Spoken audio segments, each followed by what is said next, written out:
Tadi saya awalnya nggak mau datang ke sini Pak Ustadz. Awalnya ternyata memang rencananya itu istri yang saya ngantar jadi supir aja. Ternyata istri mendaftarkan saya. Gitu. Alhamdulillahnya saya terima kasih sama Allah Subhanahu Wa Taala duduk kembali di majelis ini yang untuk yang kedua kali. Sebelumnya mohon maaf ya Ustadz, ini terkait dengan pernikahan kita. Memang sudah 18 tahun, tapi memang belum dikaruniakan seorang anak. Namun ada satu sisi yang membuat hati saya mengganjal, terutama bagaimana saya bisa menafsirkan kehidupan ini, karena banyak orang-orang di luar sana dengan seenaknya punya anak ditinggalkan, bahkan sampai ditelantarkan. Konsep hidup ini yang mungkin saya sedikit sekilas mungkin ujian-ujian teman-teman juga mungkin di luar hebatnya dari saya, namun sedikit biasalah kalau masih bercanda tuh biasanya, kenapa belum punya anak gitu.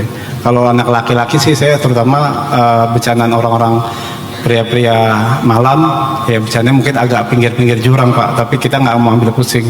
Nah ini bagaimana sikap, terutama sikap suami untuk menguatkan terutama terhadap istri ya. Kita alhamdulillah sudah ikhtiar, namun insya Allah di tahun depan kita mau ikhtiar lagi. Saya mohon keikhlasan dari teman-teman juga, kita saling mendoakan, saling menguatkan. Dan ini dan Gofur yang menurut saya yang lupa diri ini, ketika apakah nikmat itu sampai berpikir Pak, kenapa dengan saya gitu Pak Ustadz, sampai berpikir seperti itu, apakah itu masuk lupa diri terhadap dengan nikmat Allah yang memberikan. Dan paling tidak ini menjadi semangat kami berdua, mudah-mudahan di suatu saat nanti Allah kabulkan. Apa yang Bang Al-Falah dan istri alami itu dialami oleh orang mulia juga sebelum kita, yaitu Nabiullah Ibrahim dan Nabiullah Zakaria. Bukan 18 tahun, bahkan 50 tahun lebih. Nabi Zakaria dan Nabi Ibrahim setelah menikah sampai umurnya sekitar 80 tahun belum dikaruniai anak. Rata-rata mereka menikah di umur 20-an sampai 30 tahun. Umur 80 tahun berarti lebih dari 50 tahun belum dikaruniai anak. Apakah mereka nggak pantas untuk jadi seorang ayah dan jadi ibu? Pantas.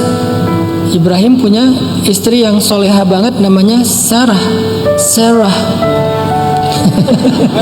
Istrinya Ibrahim, Sarah, yang terkenal dalam sejarah Islam. Sarah itu adalah simbol perempuan cantik sepanjang masa. Bukan Cleopatra ya. Simbol perempuan cantik sepanjang masa itu adalah Sarah. Kalau Aisyah cantik, tapi dia bukan simbol. Walaupun cantiknya cantik banget, cantik bidadari lah. Tapi Sarah itu dijadikan ikon perempuan cantik sepanjang masa yang digoda oleh seorang pejabat di Mesir. Tapi karena dia menjaga kehormatan, karena perempuan ini soleha, begitu mau disentuh sama pejabat di Mesir, stroke tuh tangannya. Tangan si pejabat Mesir mau nyentuh Sarah, stroke. Nyentuh pakai tangan kiri, stroke dua-duanya. Sehingga dia mengatakan ini bukan perempuan, ini penyihir katanya. Kemudian kata pejabat itu, wahai Sarah, apa yang membuat aku bisa sembuh dari stroke? Karena waktu itu si pejabat ini memenjarakan Ibrahim untuk mendapatkan Sarah. Kata Sarah, bebaskan Ibrahim, maka tanganmu akan kembali normal. Akhirnya dia bebaskan Ibrahim. Ibrahim melanjutkan perjalanan ke Palestina bersama dengan Sarah istrinya. Seiring waktu si pejabat ini sembuh dari stroke-nya. Begitu cara Allah menjaga kehormatan Sayyidah Sarah, Siti Sarah. Perempuan yang cantik, terhormat, mulia, dijaga Allah, dia menjaga diri, suaminya menjaganya. Ternyata perempuan sekeren ini, laki-laki seideal Ibrahim, 50 tahun menikah belum punya anak. Jadi bukan karena dia nggak pantas, emang Allah lagi nguji mereka kayak gitu. Begitu juga Zakaria. Zakaria itu keluarganya juga keluarga mulia. Keluarga yang mulia, di ikon atau simbol keluarga mulia di dalam sejarah Islam itu cuma dua. Keluarga Ibrahim dan keluarga Imran. Ada di surat Al-Imran. Innallaha astafa Adam wa Nuhan wa ala Ibrahim wa ala Imran 'alal alamin. Allah memuliakan keluarga Imran dan keluarga Ibrahim atas semua keluarga di muka bumi. Nah, salah satu di antara anggota keluarga besarnya Imran itu Zakaria. Kok bisa Zakaria? Karena istri Zakaria itu adalah adik kakak dengan istrinya Imran.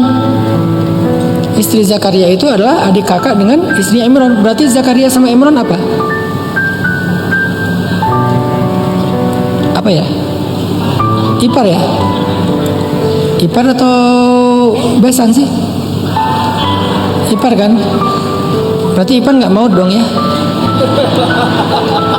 Jadi Zakaria sama Imran adalah ipar. Berarti masih satu keluarga besar, namanya keluarga Imran, Ali Imran. Sampai jadi nama keluarga Ali Imran. Ali Imran itu Imran, istrinya Sayyidah Maryam, siapa lagi? Aisyah, Zakaria, istrinya Yahya. Itu satu keluarga besar. Ternyata seistimewa itu Sayyidina Zakaria dan istrinya sama, 50 tahunan mereka menikah belum dikaruniai anak. Apakah mereka nggak pantas jadi ayah? Pantas banget. Nggak pantas jadi ibu? Pantas banget. Kurang pantas apa orang mereka nabi? Jadi nabi aja pantas, apalagi cuma jadi ayah dan ibu. Tapi emang Allah pengen menguji mereka dulu dengan cara itu. Sampai setelah 50 tahun Zakaria ngomong tuh yang direkam di dalam surat Maryam. Kafha ya Sad Zikru rahmati rabbika abdahu Zakaria. Ingatlah kisah hamba Allah yang bernama Zakaria. Idnada rabbahu nidaan khafiyya. Ketika dia berdoa kepada Allah dengan suara yang lirih. Arti khafiyya itu suaranya lembut banget. Kalau bahasa sekarang soft spoken. إذ نادى ربه نداء خفيا قال رب إني وهن العظم مني واشتعل الرأس شيبا ولم أكن بدعائك رب شقيا وإني خفت الموالي من ورائي وكانت امرأتي عاقرا فهب لي من لدنك وليا يرثني ويرث من آل يعقوب واجعله ربي رضيا. Panjang doanya.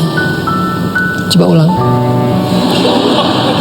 Sepanjang itu doanya Zakaria. Direkam di dalam pembukaan surat Maryam. Ya Allah, tulangku sudah lemah, rambutku sudah bercahaya, artinya udah beruban semuanya, saking tuanya. Tapi aku tidak pernah berputus asa meminta kepadamu. Ini pelajaran utamanya buat Bang Al-Falah. Jadi Allah lagi pengen lihat Bang Al-Falah itu sekuat apa minta sama Allah, berdoa sama Allah, berharap sama Allah. Masya Allah, kalau 18 tahun diuji belum punya anak, berarti Bang Al-Falah ini bukan orang biasa ini. Karena ujiannya nggak biasa soalnya. Kalau mau melihat seseorang, lihat ujian hidupnya. Jangan ketika dikasih ujian, ain sih, ain. Giliran dapat nikmat, istidraj kayaknya sih. Enggak, jangan ngejudge seorang. Kalau ngelihat ada orang dapat ujian berat, berarti dia orang istimewa. Kenapa? Orang yang paling istimewa, inna asyaddan nasi balaan, orang yang paling banyak diuji itu para anbiya, kemudian orang soleh, kemudian yang serupa dengannya, kemudian yang serupa dengannya. Bang Al-Falah serupa dengan orang soleh yang tadi kita sebut. Walaupun belum 50 tahun, tapi 18 tahun itu bukan waktu yang sebentar. Berarti kan serupa. Al-amsal summal amsal. Disitulah kita ngerasa Bang Falah ini kayaknya orang istimewa nih kayaknya. Tapi bukan berarti kita datang setelah ini cium tangan Bang Falah, tolong doain saya ya, kayaknya wali misalnya. Ya kewalian itu kan yang tahu hanya Allah ya. Kita nggak perlu mengaku-ngaku sebagai wali, kecuali wali murid mungkin. Saya wali sih, wali murid anak-anak saya sekolah. Tapi maksudnya kayak, oh berarti Bang Falah ini keren. Istrinya berarti orang perempuan solihah, kayak Sarah, kayak istri Zakaria, dan seterusnya. Karena diujinya dengan ujian yang sama.